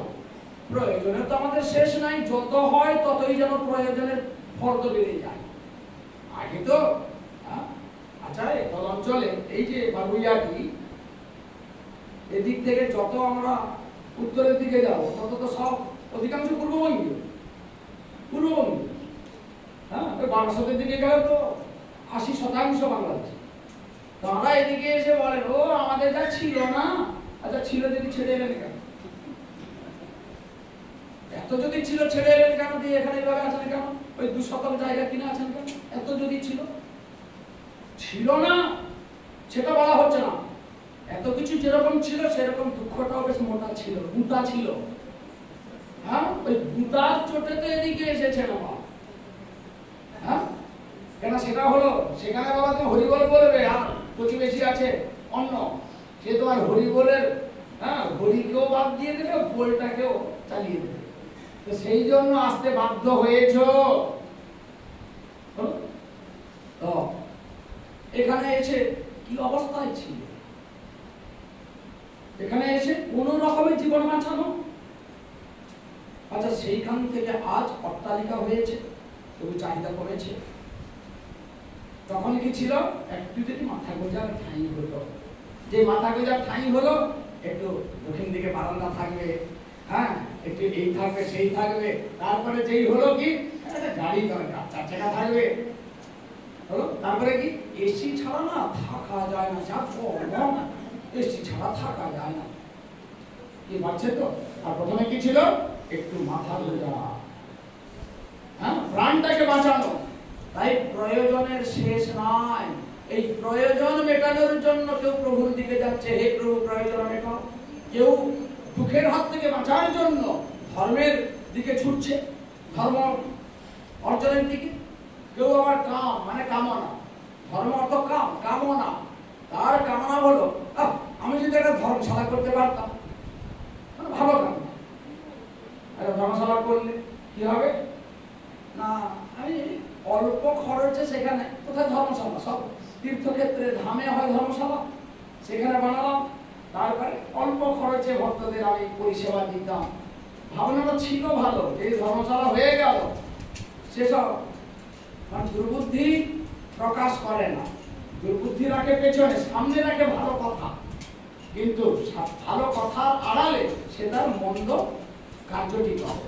ধর্মশালা বলে কি হবে? ট্যাক্স দিতে হবে না, ট্যাক্স দিতে হবে না, এই কথা বলছি। এগুলা লজ্জা কিসে বলতে? বড় বড় সব মঠ মন্দির মিশন হয়েছে, বৃন্দাবনে কে দেখবে? যাত্রীদের থাকার জন্য সব গেস্ট হাউস। কি বলে আমাদের গেস্ট হাউসে থাকবে না, আপনি আসুন, আমাদের গেস্ট হাউস আছে। ধর্মশালা বলছে নাকি? গেস্ট হাউস পাশে কি আছে না? মন্দিরের গেস্ট হাউস, চ্যারিটেবল, ট্যাক্স ফাঁকি দেওয়া। হোটেল ব্যবসা যে করছে তাকে যথারীতি ট্যাক্স দিতে হবে, সরকারকে ট্যাক্স দিতে হবে। আর ইনি কি করে গেস্ট হাউস করলেন? সব দেশি বিদেশি সব এসে থাকবে, সে ভক্ত হোক চাই না হোক, মানে হোটেল ব্যবসা আরম্ভ করলেন, যেহেতু মন্দিরে চ্যারিটেবল, কোনো ট্যাক্স দিতে হবে না, আইনে ফাঁক দিয়ে বেরিয়ে গেল। এদিকে বলছেন আমি ধর্মশালা করেছি, হ্যাঁ, যাত্রী নিবাস করেছি, দেখার বেলা গেস্ট যাত্রী নিবাস যদি হয় এসি থাকবে কেন? বারে বা সব বড় বড় মহারাজগিরিতে গিয়ে সামনে হলো এই, পেছনে উদ্দেশ্য হলো এইটা, হলো কাম এইটা। আর অন্য রকমের কামনা হলে তো হয়েই গেল, গোয়া যাবো, উটি যাবো, এই যাবো, বেড়াতে জানা গেলে হয়? হ্যাঁ, সারা দুনিয়াকে দেখবো, দেশ দেখবো, বিদেশ দেখবো, কতদিন দেখবি? তুই নিজেকে দেখ, তারপরে অন্যকে দেখবি। এত দেশ বিদেশ ঘুরে দেখছিস, নিজেকে একবার দেখেছিস? ওই আয়নায় দাঁড়িয়ে নিজের দেহ দেখেছিস, নিজেকে দেখলি কই? নিজেকে একবার ঝুঁকে দেখ, বৃন্দাবন বিহারী লাল কি জয়। আর মন্দের ভালো মোক্ষ মুক্তি। তিনি বলেন বাবা এই যন্ত্রণা আর সহ্য করা যাচ্ছে না, আমার দরকার নেই, ভালো দরকার নেই, মন্দ দরকার নেই, দেওয়ারও দরকার নেই, নেওয়ারও দরকার নেই, আমি একদম পাথরের মতো হয়ে যাব। হে প্রভু তুমি একটু মুক্তি দিয়ে দাও। মুক্তি মানে দেওয়া নেওয়ার কোনো বালাই নেই, চুপচাপ হয়ে যাও। এই গেল অপবর্গ। এই অপবর্গের পেছনে আমরা প্রত্যেকেই চারটির মধ্যে কোনো না কোনো পেছনে ছুটছি। এখানে এসেছি কেন? ওই কথা শুনলে আমাদের ধর্ম হবে, এটা ধর্ম করবো কারোর কারণ। হ্যাঁ, তীর্থে এত ভিড়, বাপরে বাপ। এই যে পৌষ সংক্রান্তিতে সাগরে পা রাখার জায়গায় সব কোথা কোথা থেকে এসেছে। অন্যদিন প্রতি সেখানকার স্থানীয় লোক অন্যদিনে হয়তো যায় না, সেদিন গিয়ে গুতাগুতি করে, হড় হড় করে ডুব মারে। কেন না? আজকের দিনে ডুব মারলে সব পাপ ধুয়ে যাবে আর পুণ্য একদম ভরে যাবে। যা নিউনিয়াতে পড়বি যা। হ্যাঁ, কত গেছিল গত বছর কুম্ভ চলছিল না হরিদ্বারে, মাঝপথে বন্ধ করে দিতে হলো কেন? তখন করোনা খুব ছড়ালো। তার আগে বৃন্দাবনে বৈশাখী কুম্ভ হয়ে গেল 1 মাস, তখন কতটা প্রকোপ ফুটে ওঠেনি। বৃন্দাবন থেকে হরিদ্বারে বসলো, হরিদ্বারে 1 মাস চলবে। এলো বাবা, কয়েকদিনের পরে সব টপাটপ, ওই পোকামাকড়ের মতো মরতে লাগলো। সে সাধু রূপে ভক্ত রূপে সব ডুব মারতে গেছে। শেষে দেখা গেল কি না, পুরা করোনায় 6 লাখ হয়ে গেছে। এই প্যান্ডেল গোটাও, তাবু গোটাও। কি হলো? তীর্থ করতে গেছিলে তো, পাপ ধুতে গেছিলে তো, মরলে কেন? বৃন্দাবন বিহারী লাল কি যায়? ইনারা ছুটছেন এই অপবর্গের পেছনে, এখানে প্রভুর প্রতি প্রীতির কোনো কথা নাই। ইনারা ছুটছেন নিজেদের একটু সুরক্ষা পাওয়ার, সুরক্ষা কবচ দেওয়ার জন্য। প্রভুর সঙ্গে সম্বন্ধ নাই, প্রীতির কোনো খবর নাই। তো প্রভুর কথামৃত যদি শোনো, প্রভু তোমার হৃদয়ে থাকা দুর্বাসনাকে যখন পরিষ্কার করে দেবেন, তখন যত যত তুমি শ্রবণ কীর্তন করবে, তত তত তোমার আশু অতি শীঘ্র এই অপবর্গ থেকে তোমার দৃষ্টি ঘুরে যাবে। অপবর্গ বর্তমানি, বর্তম শব্দের অর্থ হলো পথ, রাস্তা। প্রভুর নাম হলো অপবর্গ বর্তমানি, প্রভুর নাম। প্রভুর দিকে, প্রভুর সেবা করার বাসনা নিয়ে যদি কেউ যায় প্রভুর দিকে, সেই প্রভুর দিকে যাওয়ার রাস্তায় বর্তমানে রাস্তাতে অপবর্গদের সাথে সাক্ষাৎ হয়। কোন ভক্ত যদি প্রভুর সেবা করার জন্য যান, তার যাওয়ার পথে এই চার অপবর্গের দেখা হবে। ধর্ম বলছে এই তো আমি দাঁড়িয়ে, তুমি ধর্ম নাও, স্বর্গে যাবে না, না দরকার নেই। দু কদম যেতে না যেতে সেখানে অর্থ আছেন, এই তো প্রয়োজন মেটানোর আমি আছি, আমাকে নাও, তোমার সব প্রয়োজন মিটিয়ে দেবো। না, আমার একটাই প্রয়োজন, প্রভুর চরণ সেবা। সেটা দিতে পারবে, মেটাতে পারবে না, সেটা পাইব না, ধন্যবাদ। তারপরে কামনা নিয়েছে বলে এই তো আপনার দেশে বিদেশে জয় জয়কার হবে, রোজ কাগজে ছবি বেরাবে, হ্যাঁ, ভিড় যশ হবে, সবাই আপনার নাম করবে।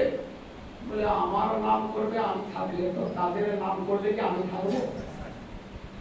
আমি যদি প্রভুর নাম করি তবে আমি থাকবো, আমার নাম কেউ করলে আমি থাকবো না। আমরা তো অনেকের নাম করছি, অমুক বাবু এই হাসপাতালে করে দিয়ে গেছেন, এই তিনি কোথায় গেছেন? কিন্তু কেউ যদি প্রভুর নাম করে সে আর মেটে না। তাই আমার নাম কেউ করুক এজন্য আমি যাচ্ছি না, আমি যাতে নাম করতে পারি, প্রভুর নাম করতে পারি, সেই জন্য যাচ্ছি। সেই রকম যোগ্যতা আপনি দিতে পারবেন? বলে না, পারবো না। সে যে মুক্তি দাঁড়িয়ে আছে, এই তো আমি সব বাঁধন খুলে যাবে। বলে বাঁধন না হয় খুলে গেল, পেলাম কি, পাবো কি? এবং আমার হাত বেঁধে রেখেছে, আমি বলছি খুলে দাও, খুলে দাও, খুলে দিল। আচ্ছা, 4-6 ঘন্টা বাঁধা ছিলাম, ক্ষুধা লেগেছে, এই বাঁধন খুলে গেল মানে কি আমার ক্ষুধা মিটে গেল? ক্ষুধা মিটে। তাই শুধু বাঁধন খুলে কি হবে, আমার প্রাপ্তি কি হলো? আর প্রভুর দিকে গেলে বাঁধনও যেমন খুলবে, তেমনি অনাদি জন্মের অতৃপ্তিও মিটে যাবে, পরিতৃপ্ত করে দেবেন প্রভু। তাই সেই পরিতৃপ্তি আসে কোথা থেকে? না, প্রীতিপূর্বক প্রভুর সেবাতে নিযুক্ত হলে।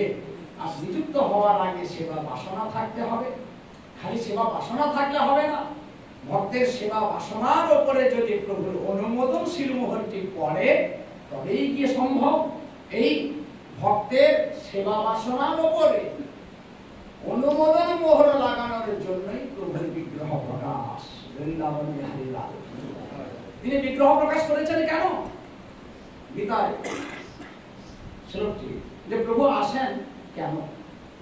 পরিত্রাণায় সাধূনাম বিনাশায় চ দুষ্কৃতাম ধর্ম সংস্থাপনার্থায় সম্ভবামি যুগে যুগে। যুগে যুগে মানে সময়ে সময়ে।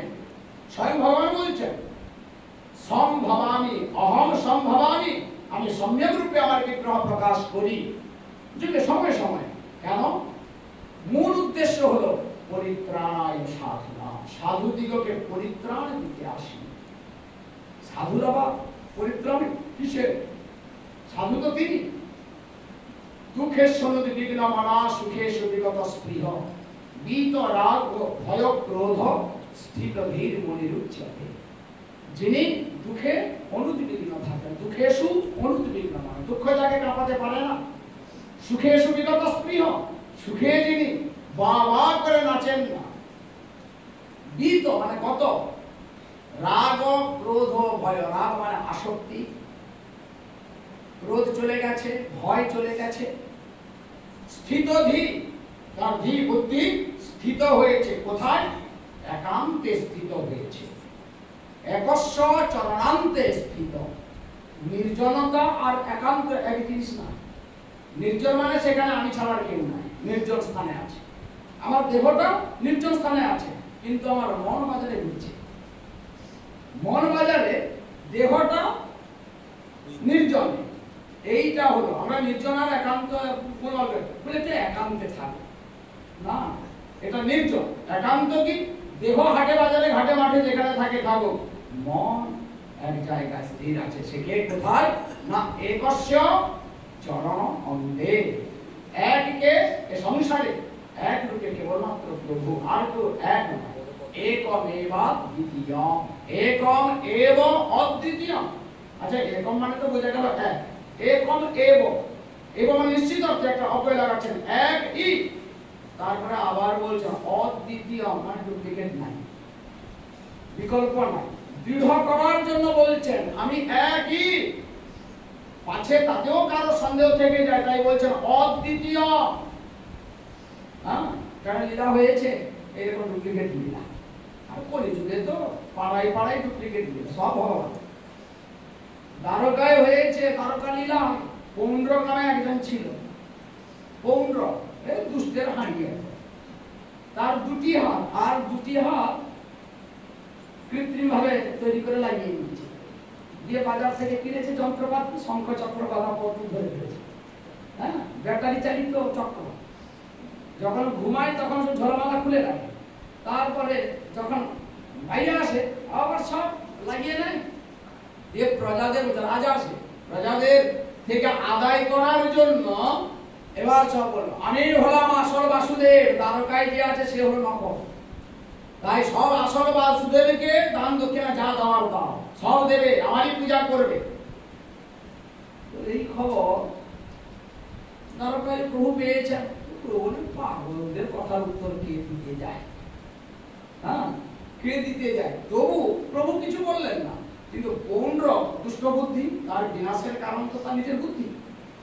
সে ছিল ভালো, এরকম করে দোকানদারি করছিল, হঠাৎ তার বিনাশকাল এসে গেছে। কারণ পাপের কলসি পুরে ভর্তি হয়েছে, তার মাথায় দুর্বুদ্ধি এলো যে তবু আমার প্রজাদের মধ্যে কেউ কেউ সন্দেহ করছে যে আমি আসল, তো যদি আসল দ্বারকাধীশ আসল হয় এইরকম, এইটা বুঝে সে ভাবলো আমার প্রজাদের সামনে আমি হিরো হয়ে যাব। সব প্রজাদের ডাকিয়ে একটা চিঠি লিখল। একজনকে বলছে লেখো, আমি বলছি, হে দ্বারিকাধীশ নকল বাসুদেব, তুমি তোমার নকল পরিচয় ছেড়ে দাও, আমি আসল বাসুদেব, আমি আসল চক্র, শঙ্খ চক্র গদা পদ্মধারী। এই বলে ইতি পৌন্ড্র প্রজাদের সামনে পৌন্ড্র রায় দূত, তুমি যাও এই চিঠিটা নকল বাসুদেবকে দিয়ে আসো। নিয়ে গেছে পৌন্ড্র প্রজাদের সামনে এটা বলেছি। তারা তো এবার ভাববে যে নকল হলে কি এরকম পাঠাই চিঠি, এবারে হিরো হয়ে গেছে। দুধ সেই চিঠি নিয়ে দ্বারকায় পৌঁছায়। কি ব্যাপার বলুন? এরকম আমি পৌন্ড্র মহারাজের দুধ, কি ব্যাপার? তখন সে চিঠিটা পাঠ করছে। যেই চিঠি পাঠ করেছে দ্বারকাবাসী, হ্যাঁ, সব রে রে করে ছুটে এসেছে। বলছেন আরে দুধের কি দোষ? যে নকল বাসুদেব করে সম্বোধন করেছে, ওই যে দুধের কোনো দোষ নাই, পৌন্ড্র যেমনটি বলেছে সেই রকম লেখা হয়েছে, এ নিয়ে এসেছে। যদি দোষ হয়ে থাকে, পৌন্ড্রের দোষ হয়েছে, তার ব্যবস্থা আমি করবো। দুধকে পাঠিয়ে দিলেন। 2-4 দিন পরে পৌন্ড্রকে নগরে পৌঁছে গেলেন বাসুদেব।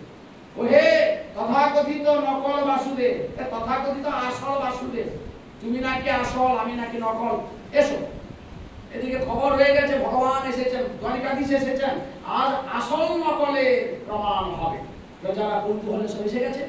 এবারে প্রভু দেখতে দেখতে পৌন্ড্রকে প্রাণ হরণ করলেন না, আগে তার এই ডুপ্লিকেটটা খুললেন।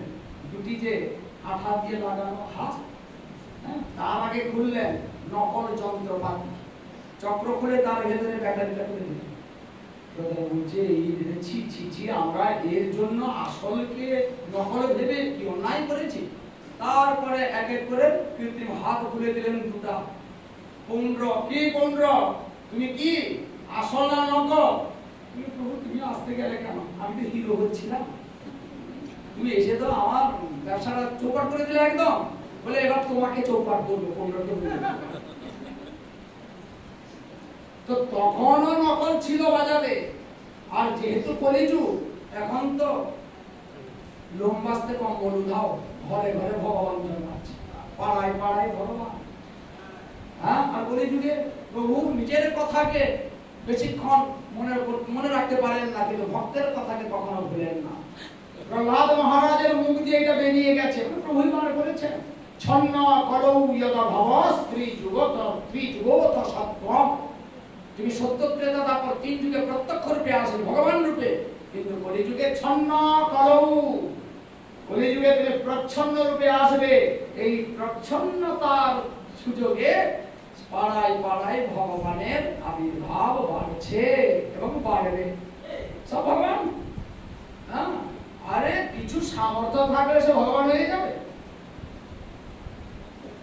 সিদ্ধি সব আছে, অষ্টসিদ্ধি নবনিধি বলা হয়। এই অষ্টসিদ্ধি অনেক উঁচু স্তরের কথা, তার পরেও সব খুচরো সিদ্ধি আছে যে তন্ত্র সাধনা দিতে।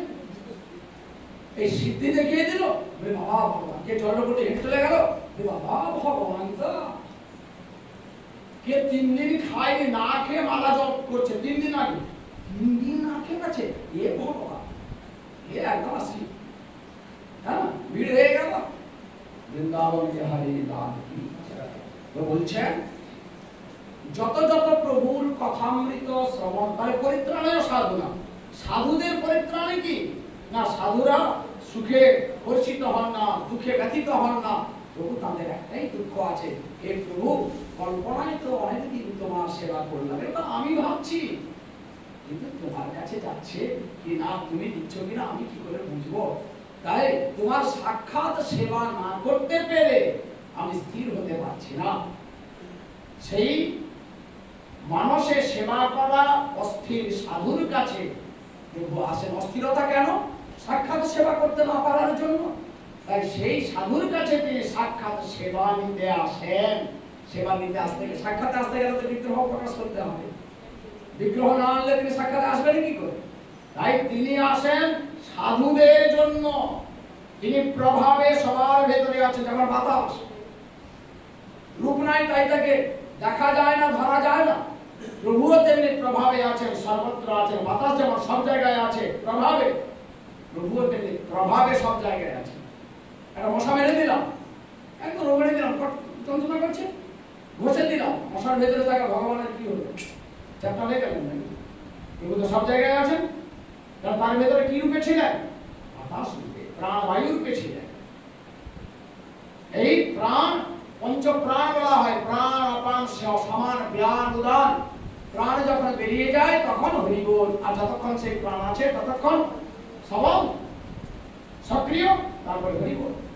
তো প্রভু প্রভাব রূপে আছেন, স্বভাব রূপে না এলে তিনি ভক্তের সাক্ষাৎ সেবা নিতে পারবেন না। এই সাক্ষাৎ সেবা নিয়ে ভক্তকে তিনি রক্ষা করেন, পরিত্রাণ করেন। আর আনুষঙ্গিক রূপে এসেছি যখন, যাই কংসাদি কয়েকটা ঘোড়াকে ফাটিয়ে দিয়ে যায়, এইসব কথা, দুষ্ট দল ইত্যাদি। যার ইচ্ছা মাত্রে অনন্ত ব্রহ্মাণ্ড ধ্বংস হয়ে যায়, ইচ্ছা মাত্রে, আসতে হয় না। তো এই কংসাদি কয়েকটা দুষ্টকে মারার জন্য আসতে হবে কেন? ইচ্ছা করলেই তো হয়ে যেত। কিন্তু ভক্তের থেকে সাক্ষাৎ সেবা ইচ্ছা মাত্রে মারা যাবে না, বিগ্রহ প্রকাশ করতে হবে। তাই সাধুদের পরিত্রাণ করাই হলো মুখ্য উদ্দেশ্য। তো প্রভুর কথা শুনতে শুনতে অপবর্গ থেকে আমাদের দৃষ্টি ঘুরে যাবে। সেই অপবর্গ বর্তমানে প্রভুর প্রতি আমাদের শ্রদ্ধা, রতি, ভক্তি ও লোক প্রবেশ্যতি। শ্রদ্ধা, দৃঢ় বিশ্বাস আসবে, রতি তার প্রতি আসক্তি আসবে, ভক্তির উদয় হবে। ভক্তি কি? ভক্তি কি আমাদের মধ্যে নেই? একটা নতুন কিছু বলে না, আমাদের মধ্যে প্রভু দিয়ে দিয়েছেন। তার ব্যবহার অনুযায়ী নাম হয়। আচ্ছা, মাঠে যখন গাছে আছে তখন বলা হলো ধান। সেই ধানের খোসা বাদ দিয়ে যখন বাজারে এলো, বস্তায় এসে তাকে কি বলছি? চাল। সেই চাল যখন হাঁড়িতে বসিয়ে ফুটিয়ে দেওয়া হলো, কি বলছি? ভাত। সেই একটাই গঠন প্রস্তুত। তার পরিস্থিতি ভেদে 3 রকম নাম। ঠিক সেই রকম আমাদের মনের যে স্বাভাবিক গতি, মন সবসময় গতিশীল। এ দেহ হয়তো অসাড় হয়ে গেছে বয়সের ভারী রোগের কারণে, হচ্ছে না, কিন্তু মন চুপ নাই। चंचलम हि मन कृष्ण प्रमाथि बलवत दृढ़म तस्याहम निग्रहम मन्ये वायुरिव सुदुष्करम। अर्जुन गीता कृष्ण के বলছেন মন হলো চঞ্চল, হাত কান পা এগুলোকে চঞ্চল বলা হয়নি। মন দেহ বার্ধক্যে গেলেও মন বার্ধক্যে যায় না, মন সব সময় একদম চাঙ্গা থাকে এবং গতিশীল। সেই মনের গতি যদি স্বাভাবিকভাবে সংসারের দিকে হয় তখন তার নাম হলো মোহ। মোহ। আবার সেই মনের গতি যদি স্বাভাবিকভাবে প্রভুর দিকে হয় তাকে বলে ভক্তি। ভক্তি। আচ্ছা এরকম হয় না, ঘর থেকে যাচ্ছি বেরিয়ে ঘরটা বন্ধ করে তালা দিলাম, একটা তালাটা বন্ধ করলাম যে চাবি দিয়ে, আবার যখন এলাম তালা খুলে ঘরে ঢুকবো, তালা খোলার জন্য কি আরেকটা চাবি বার করেছি? সেইটাই তো, সেইটা দিয়ে ঘোরালাম, একদিকে ঘোরালাম বন্ধ হলো, আর একদিকে ঘোরালাম মুক্ত হলো, একই চাবি দিয়ে। তাহলে চাবি কোন দিকে ঘোরানো হচ্ছে তার উপরেই পরিণাম নির্ভর করছে। আমাদের মনটা হলো সেই চাবি। কবিরা ভগবান সুন্দর বলছে এই কায়দা অন্য কোথাও পাবে না, মাকে নিমিত্ত করে বলছে না। প্রসঙ্গম অজরম পাশম আত্মন কবয় বিদু সয়েব সাধু সুকৃত মোক্ষ দ্বারম অপাকৃত। প্রসঙ্গম অজরম পাশম। প্রসঙ্গম, প্রসঙ্গ যদি একটা শব্দ হয় তাহলে কোন বিষয় নিয়ে কথা হচ্ছে, কোন প্রসঙ্গে আছে কথা বলতে। এখানে বলছে প্রসঙ্গ, প্রকৃষ্ট রূপে সঙ্গ। অনাদি জন্ম ধরে বিষয়ের সঙ্গে আমাদের প্রকৃষ্ট সঙ্গ হয়েছে। এই প্রকৃষ্ট ভোগ রূপে সংগ্রহ রূপে ভোগ সঙ্গ, সংগ্রহ সঙ্গ, ভোগ রূপে সংগ্রহ রূপে বিষয় সঙ্গ হয়েছে। এই অনাদি জন্মের প্রকৃষ্ট সঙ্গের প্রভাবে কি হয়েছে না আমাদের বিষয়ের প্রতি মানসিক একাত্মতা হয়ে গেছে। তুলো যখন ছিল তখন কিন্তু সে সাদা ছিল, কোনো রং ছিল না। তুলো পাক দিয়ে সুতো হলো তখনও সে সাদা। সেই সুতোকে এবারে রঙে চুবানো হলো, রঙে রং তার উপরে আরোপ করা হলো, সেই রঙিন সুতো দিয়ে কাপড় বোনা হলো। কাপড় ছিঁড়ে গেল যথা সময়ে, কিন্তু পাক্কা রং সুতো থেকে উঠল না। আমাদের মনটা হলো সেই তুলো, ছিল শুভ্র, বিষয়েতে এলো, সৃষ্টিতে এলো, একটু পাক খেলো সৃষ্টিতে এসে, কিন্তু তখনও সে ভালো ছিল। তারপরে বিষয় রং তার উপরে পড়তে লাগলো। সেই বিষয় রং পড়তে পড়তে এমন হয়েছে অনাদি জন্ম ধরে, অনাদিকাল ধরে জন্মাচ্ছি মরছি, আবার জন্মাচ্ছি আবার মরছি, মানে মনরূপী কাপড় বারবার ছিঁড়ছে, কিন্তু সেই কাপড় থেকে বিষয় রং আর উঠছে না। বৃন্দাবনে হরি হরি। তাই প্রসঙ্গম অজরম, এই বিষয় সঙ্গরূপী রঙকে তোলা যায় না, অজরম, একে নষ্ট করা যায় না।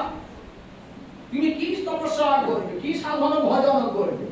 হিরণ্যকশিপু সাধন করেছে সত্যযুগে 10,000 বছর এক আসনে বসে, এক আসনে বসে 10,000 বছর তপস্যা করেছে হিরণ্যকশিপু।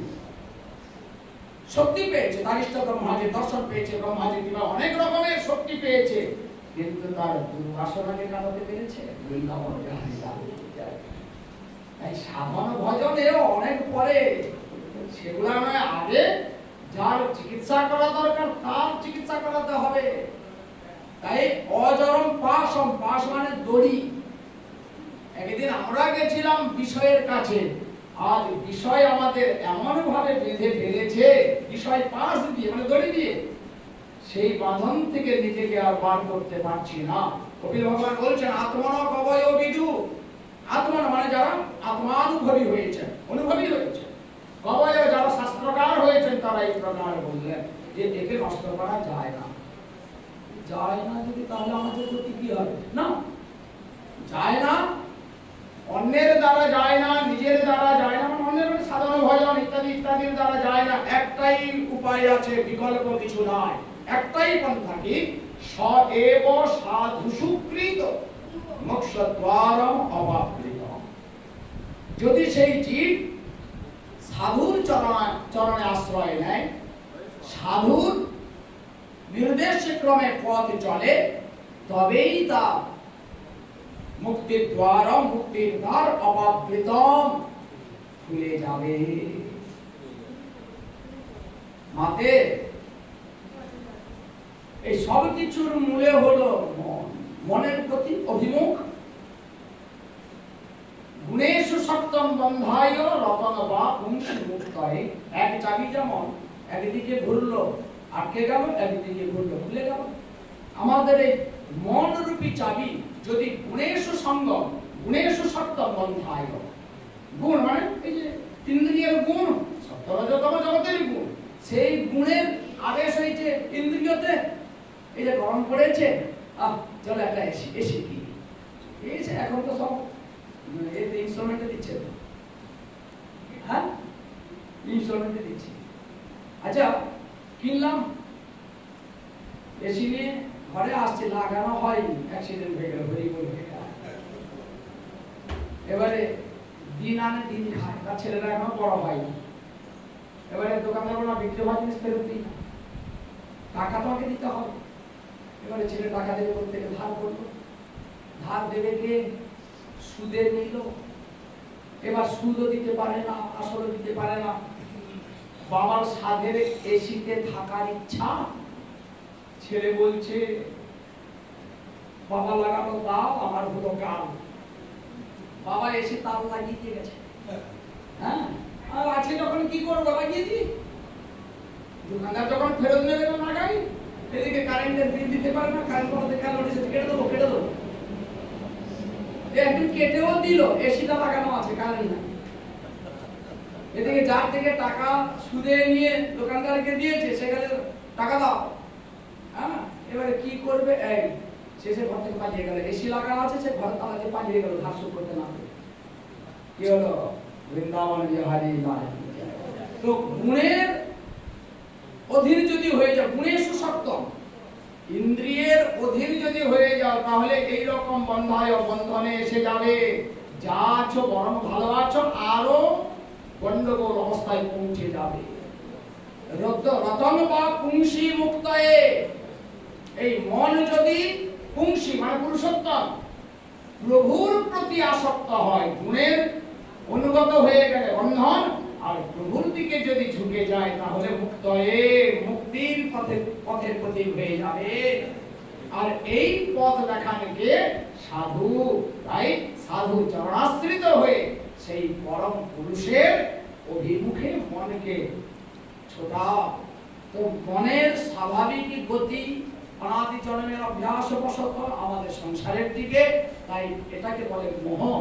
সাধু সঙ্গেতে, সাধু নির্দেশকে অনুশীলন করতে করতে যদি আমাদের মন কখনো প্রভুর দিকে অভিমুখী হয়ে যায়, প্রভু অভিমুখী হয়ে যায়, সেইটাকে বলা হবে ভক্তি। যদি কবির ভগবান বলছেন সাধুর সঙ্গে আমার এই সমর্থবান কথা শ্রবণ করো, তাহলে অতি শীঘ্র তোমার মোহ থেকে ভক্তির অভিমুখে এসে যাবে। শ্রদ্ধা, রতি, ভক্তি, অনুপ্রবিশ্যতি, এইভাবে হতে থাকে। তো বৃন্দাবন বিহারী লাল কি যায়। বাবা খালি ক্ষেত তৈরি করতে করতে আর বীজ বোনা হবে কখন, যদিও বা বীজ বোনা হবে, ফসল কাটবে কখন। তো গোপীরা শুনলেন, মানে এতক্ষণ কথা হলো কি শোনার উপরে।